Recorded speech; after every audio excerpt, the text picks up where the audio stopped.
এমন দেশি তরকারি হলে এক প্লেট ভাত খাওয়া যাবে। আমি কি ঠিক বলছি? গরম ভাত দিয়ে খেতে এটা দারুণ একটা তরকারি। শুটকি অনেকেই পছন্দ করেন, কিন্তু পারফেক্ট শুটকি রান্না না জানাতে খেতেও ভালো লাগে না। খুবই ইজি, দারুণ স্বাদে শুটকির তরকারি। আজকে আমি পুঁইশাক আর আলু দিয়ে কাচকি শুটকি রান্না করেছি। অবশ্যই ভিডিওটা দেখতে হবে, ফুল ভিডিওটা, তাহলে বুঝতে পারবেন আমার রান্নার প্রসেসিংটা কীরকম ছিল। শুটকির আসল মজাই রসুন। তারপর এর মধ্যে দিয়ে দিচ্ছি পেঁয়াজ কুচি।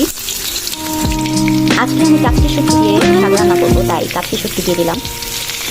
সব কিছু একসাথে দিয়ে হালকা আমি এটাকে ভাজা ভাজা করে নিব। শুটকি, রসুন আর পেঁয়াজ একসাথে দেওয়াতে এটা যেটা একটা সুন্দর একটা স্মেল আসে। অনেকে আছে শুটকিটাকে আলাদা তেলে ভেজে দেয়, আমি এখানে শুটকিটাকে ধুয়ে নিয়েছি ফার্স্টে, তারপর একসাথে সব কিছু দিয়ে দিলাম।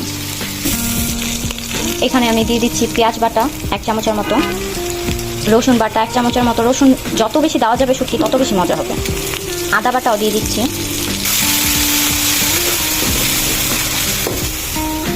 এখানে অল্প একটু পানি দিয়ে দিব। হলুদের গুঁড়া দিয়ে দিলাম, মরিচের গুঁড়া দিয়ে দিলাম। যেহেতু শুটকি আর শুটকি অবশ্যই ঝাল করে রান্না করব, দিয়ে দিচ্ছি ধনিয়া গুঁড়া, দিয়ে দিচ্ছি জিরা গুঁড়া। আসল যে স্বাদ সেটাই দিইনি, পরিমাণ মতো লবণ। মশলাটা যখন কষে যাবে তখন আমি এখানে আলু আর আজকে আমি যেহেতু পুঁই শাক দিয়ে রান্না করব, পুঁই শাকের যেই ডাটা আছে সেটা আমি এটার মধ্যে দিয়ে দিব, আলু আর ডাটা। এখন ভালো করে মিক্স করে নিব। এটা দেওয়ার কারণ হচ্ছে আলুটা আর ডাটাটা যাতে আগে সেদ্ধ হয়ে যায়, আর যেই শাকটা আছে ওটা সেদ্ধ হতে বেশি একটা সময় লাগবে না, তাই আমি এগুলো আগে দিয়ে দিলাম। অনেকে একসাথে দিয়ে দেয়, তো ওটা খেতে ভালো লাগে না। ডাটাটা একটু শক্ত শক্ত থাকলে এটা খেতে অনেক মজা লাগে সত্যি। সুন্দর করে পানিটা আর কাঁচামরিচ দেওয়ার পর একটু নাড়াচাড়া দিয়ে দিতে হবে যাতে মরিচগুলো সেদ্ধ হয়ে যায়। যেহেতু শুটকি ঝালঝালি ভালো, অনেকে আছে শুটকি ঝাল খায় না, ওটা একদমই পছন্দ না আমার কাছে। আমার কাছে এরকম পছন্দ, তাই এরকমভাবেই আমি রান্না করে আপনাদের সাথে শেয়ার করলাম। করে আলু আর ডাটাটা সেদ্ধ হয়ে যাওয়ার পর এটার মধ্যে দিয়ে দিব শাকগুলো।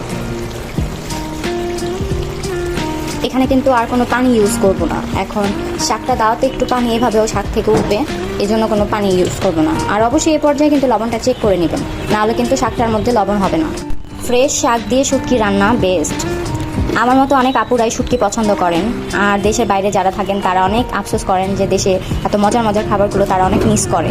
তো তাদের জন্য এই সহজ রেসিপিটি আজকে আমি খুব সহজ করি রেসিপি দেওয়ার চেষ্টা করি, যেটা আমার কাছে সহজ মনে হয় সেটাই আমি আপনাদের সাথে শেয়ার করি। দেখেন শাক দেওয়ার পরে আমি কিন্তু পানি ইউজ করিনি, তারপরে কতটা পানি উঠেছে শাক থেকে, এই জন্য আমি কোনো পানি ইউজ করিনি। কখনও পুঁই শাকে পানি দিবেন না। অনেকে আছে শুটকি ঝোল ঝোল খায়, বাট আমার কাছে শুকনোটাই বেস্ট লাগে, কারণ শুকনো শুটকি দিয়ে ভাত খেতে যে স্বাদ, ঝোল ঝোলটা দিয়ে না ওই টেস্টটা পাওয়া যায় না। তো আমি পুরো শুকায় ফেলবো, পানিটা পুরো